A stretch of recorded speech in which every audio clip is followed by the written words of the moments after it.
Voici l'exercice que je vous propose. Donc vous avez ici un circuit avec une pile, une lampe et un interrupteur à levier. Les interrupteurs à levier comme ceci, quand on descend le levier, on se trouve avec les deux bornes réunies qui sont reliées. Le courant peut circuler.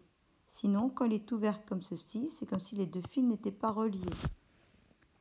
Alors, ici, vous avez un montage assez particulier, c'est-à-dire si vous suivez les fils, ici, voilà, on a une première boucle avec la lampe, et ici, vous avez l'interrupteur qui est placé, on dit, en dérivation. Donc, en fait, vous avez une boucle et une deuxième boucle. Alors, si on réfléchit par rapport au courant, en fait, tant que l'interrupteur est ouvert ici, le courant va circuler comme ceci dans la lampe et revenir ici. Quand nous allons fermer l'interrupteur ici, eh bien vous allez avoir un autre chemin possible pour le courant qui va être celui-ci. Hop, comme ceci, ça va passer par là où ça va être relié, et hop, comme ceci. Et en fait, entre le chemin du courant via la lampe ou celui via l'interrupteur, le courant va choisir celui qui est le plus facile pour lui, celui qu'on dit sans obstacle. C'est-à-dire que tout le courant va passer comme ça dans l'interrupteur. Il ne va pas passer dans la lampe. Donc, alors, si on veut dessiner le circuit, je vous montre très rapidement comment on dessine ce genre de circuit et je vais vous faire mieux sur l'image suivante. Donc là, on a le générateur. On regarde ce fil-là, il va à la lampe. Donc, on dessine ici la lampe et on referme le circuit comme ça. Donc là, j'ai déjà schématisé la lampe avec la pile. Ensuite, on a un fil ici qui part de la lampe et qui va à l'interrupteur. Hop, qui est ouvert là. Et ensuite, le fil ici qui retourne à la lampe. Alors ça, c'est moche, mais sur l'image suivante, regardez bien. Voilà, je voulais mieux dessiner. Voilà le circuit ici. Qu'observe-t-on quand on ferme l'interrupteur? Eh bien, quand on ferme l'interrupteur, on a dit que le courant circule par le chemin le plus facile, celui sans obstacle. Il ne passe donc pas par la lampe, il ne passe que par les fils. La lampe ne brille plus. Alors, voilà le circuit, c'était la question B.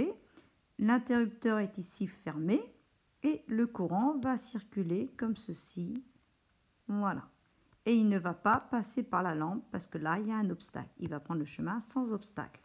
Alors, la question est, pourquoi un tel montage est à proscrire? Eh bien, un tel montage est à proscrire car, comme il n'y a plus d'obstacle, puisque le courant passe comme ceci, le courant va augmenter dans le circuit, et cela revient en fait à court-circuiter la pile. C'est comme si la pile n'était reliée que par des fils ici. Alors je vais vous le montrer dans la vidéo suivante où on va faire l'expérience tout simplement.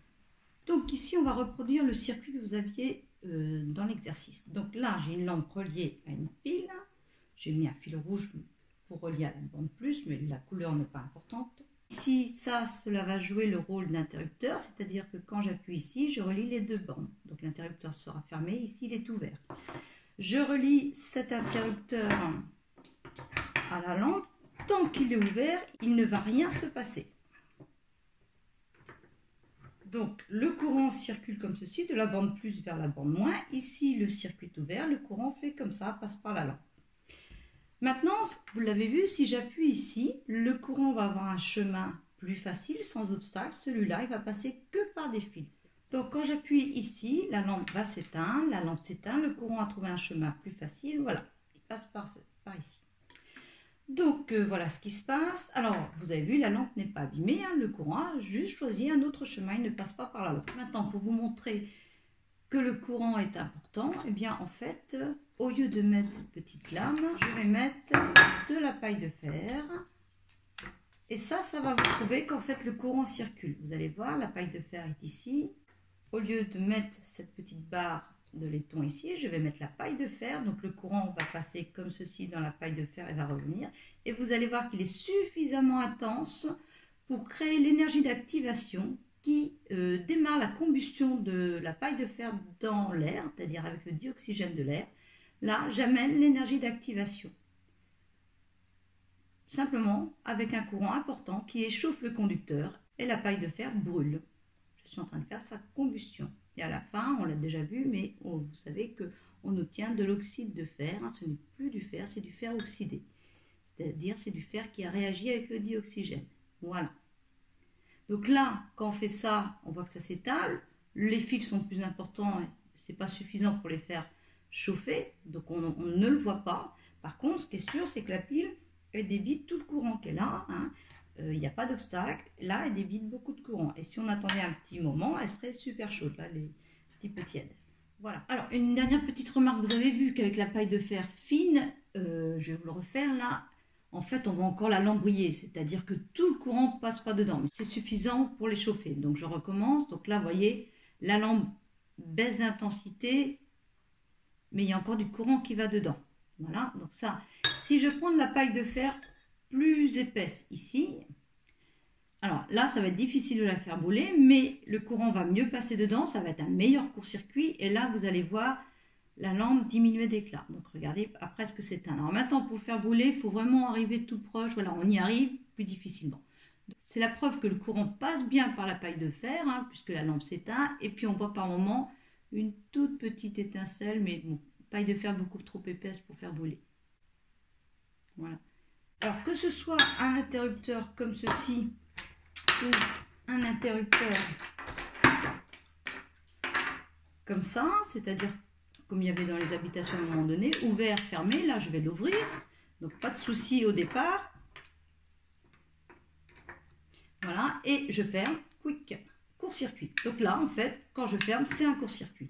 Alors souvent, quand vous avez fait vos premiers circuits en classe, en fait, c'était ce circuit-là que vous faisiez.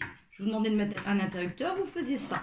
Et en fait, vous vous rendiez compte que quand vous fermiez, ça s'éteignait. Alors normalement, quand un circuit est fermé, la lampe doit briller. Et quand c'était ouvert, la lampe brillait. Donc c'était l'inverse du comportement d'un interrupteur. Et un interrupteur, vous l'avez vu en classe, ce n'est pas en dérivation que ça se met, mais en série, comme ceci, de manière à ce qu'il joue son rôle.